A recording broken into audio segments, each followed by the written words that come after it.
volta ao Ministério Amigos da Oração, uma bênção. Aí estão os nossos telefones, WhatsApp, Facebook, para você conhecer o Ministério e se inscrever. Ao se tornar um amigo da oração, você vai preencher o cadastro e vai também nos ajudar para que o programa continue, certo? Você pode ajudar qualquer importância. Aliás, quero falar com você que mesmo não querendo se inscrever ainda no Ministério, certo? Porém deseja ajudar. Saiba que é com muito custo e muita dificuldade que estamos aqui para pregar o Evangelho de Cristo Jesus, nadando contra a correnteza, porque se a gente for pregar heresia, não vai faltar gente para apoiar, certo? Se a gente adotar uma postura reacionária em relação ao Evangelho, não vai faltar gente para apoiar. Eu quero, inclusive, antes da palavra, falar um pouquinho sobre a questão aí do Banco Santander e fazer as minhas colocações.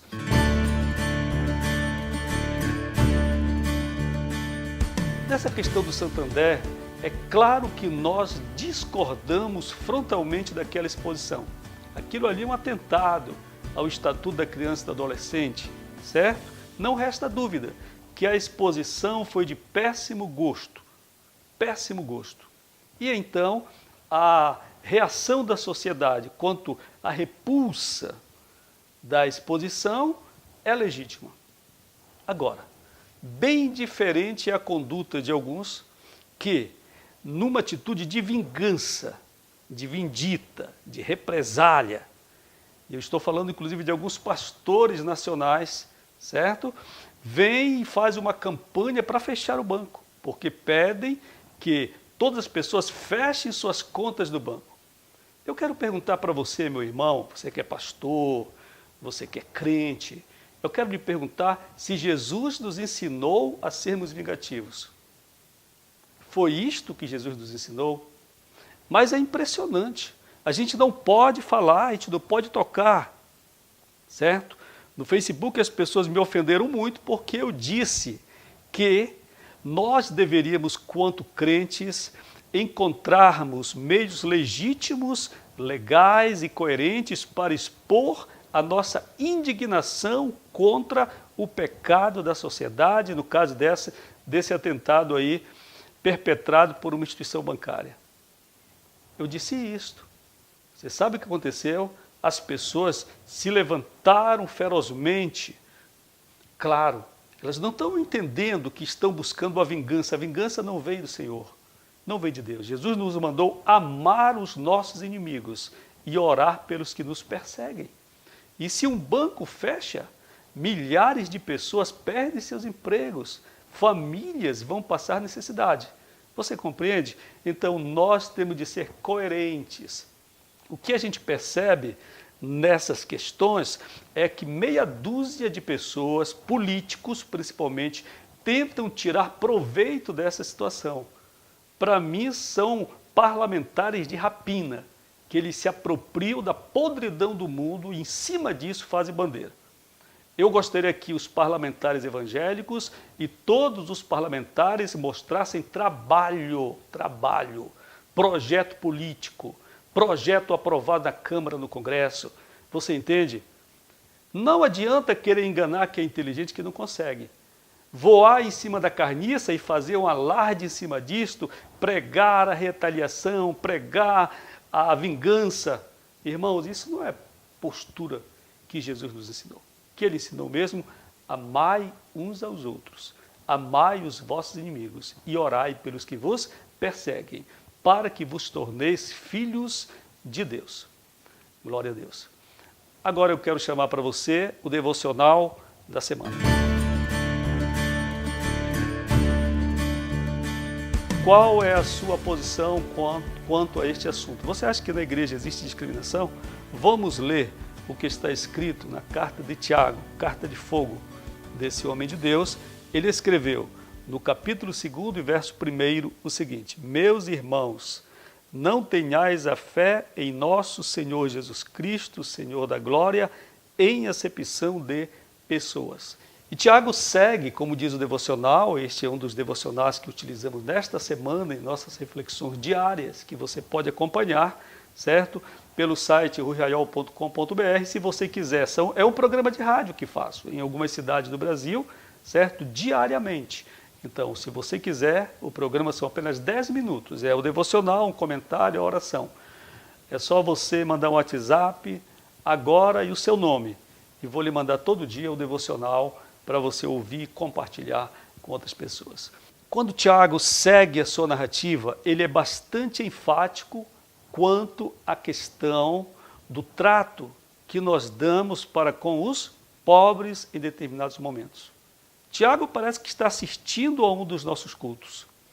Ele diz assim: se você vir uma pessoa de vestes poderosas, bem aparamentada, e por causa disso você mandar que suba, que tome assento de honra, e enquanto que o pobre você deixe para lá, num lugar menos honroso, não estaríamos fazendo acepção de pessoas? Então ele trabalha bastante essa questão. Quando nós pensamos neste assunto, nós achamos que a acepção de pessoas é algo que nós podemos fazer, essa discriminação, apenas quanto aos pobres. Nós afastamos os pobres. Nesta semana, neste devocional, eu comentei que a igreja, eu estou falando de igreja interdenominacional, ok? E mundial, igreja do mundo inteiro. A divisão de classes é perfeita dentro da igreja. Não existe, pelo fato de sermos cristãos evangélicos, a quebra desta estratificação social. Não existe. A igreja reproduz perfeitamente a divisão de classes da sociedade. Como é que isto acontece? Bem, quem é pobre é amigo de pobre. Porém, quem é rico é amigo de rico. É amigo de rico. Na igreja, pessoas que têm mais riqueza, certo? Que a riqueza é um valor relativo.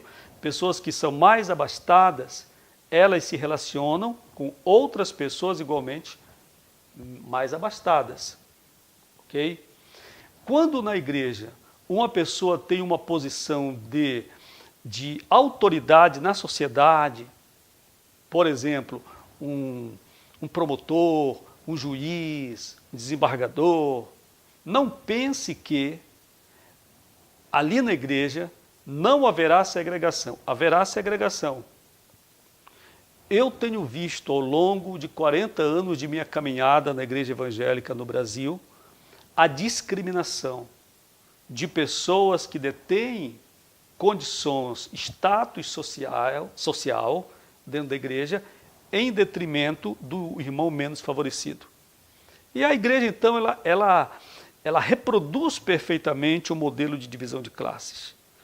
Uma pessoa que tem destaque na igreja, uma pessoa que é poderosa, entre aspas, na igreja, tem no seu rol de amigos os poderosos. Não serão todos os irmãos que serão amigos. Tiago coloca isso com bastante clareza. Pastor Rui, como é que o senhor pode dizer isso? É muito simples, é muito simples. Olhando aqui para esta câmera, mais aberta, eu posso dizer da seguinte forma: quem frequenta a casa do pobre é o pobre, e quem frequenta a casa do rico é o rico. Isto acontece em todos os níveis da igreja, inclusive no nível ministerial, no nível pastoral. Pastor pobre é amigo de pastor pobre. Pastor rico é amigo de pastor rico. No círculo íntimo, nos jantares, e ainda tem aquele grupo que não é rico, mas é puxa-saco do rico. Tem um grupo dentro das igrejas que se acerca dos que têm posse e não permite que ninguém chegue junto, porque são puxa-sacos. Você compreende? Estou usando uma linguagem aqui bem contextualizada, porque é isso que acontece. Nós temos esta visão muitas vezes que a discriminação é apenas contra o pobre, mas eu também gostaria de à luz da palavra que Tiago fala, quando ele se reporta aos ricos, ele mostra que a discriminação também é inversa. Os pobres são discriminados também pelo modo como nós cristãos podemos tratar os ricos. Você já viu como os ricos são tratados na igreja? Como os poderosos são tratados na igreja? Você já percebeu? Bem, como é que funciona? Os pobres, nós podemos parar no meio da rua e evangelizá-los. Nós achamos que o mendigo que está na sarjeta, dormindo debaixo do viaduto, precisa de salvação. E nós organizamos até missões para resgatar o pobre. Ok? E durante os nossos cultos, nós não somos nem um pouco tímidos e nem menos agressivos em apresentar para eles o Evangelho e dizer que se um pobre, se uma prostituta, se um drogadita, se um viciado não se render aos pés de Cristo, resta para ele o quê? O inferno. E para o rico não, irmão. Para o rico não.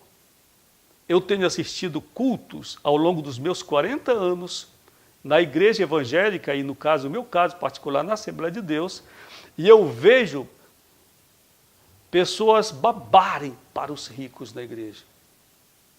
Vejo. Quando governadores estão no culto, ninguém tem coragem de pregar o evangelho para eles, do modo como prega para o pobre. Você percebe? Parece que os ricos, pelo poder, pela riqueza que têm, estão num degrau para a salvação superior ao do pobre. E quando isto acontece, nós estamos fazendo acepção de pessoas. Aliás, falando sobre essa questão de rico e político, aqui eu me lembro de políticos, quando visitam nossas igrejas. Eu aceitei a Cristo, ou Cristo me aceitou com 15 anos de idade na Assembleia de Deus.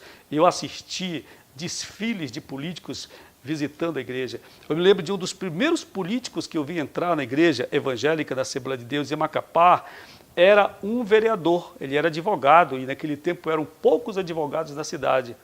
Aquele homem, quando entrava na igreja, o pastor lhe entregava a palavra. Ele usava o púlpito com toda a liberdade. Sabe o que ele fazia quando terminava o culto? Lá na porta da igreja ele acendia um cigarro, para que os irmãos cheirassem a fumaça do cigarro dele. Mas se ele voltasse à igreja no outro domingo, o pastor lhe dava o lugar de honra para ele. Você sabe como se chama isso? Se chama discriminação. Se chama tratar o evangelho de modo segmentado. Ter 2 pesos e 2 medidas. Os ricos precisam da salvação. E Jesus disse que é praticamente impossível que se salvem. Então, precisam da salvação. Mas são muito poupados os nossos púlpitos, reverenciados, aclamados. O pobre não. Chicote no pobre, porque ele, se não se converter, além de passar mal nesta vida, ainda vai para o inferno, o pobre coitado. Isto é o evangelho na prática. Senhor, intervalo e volta para orar.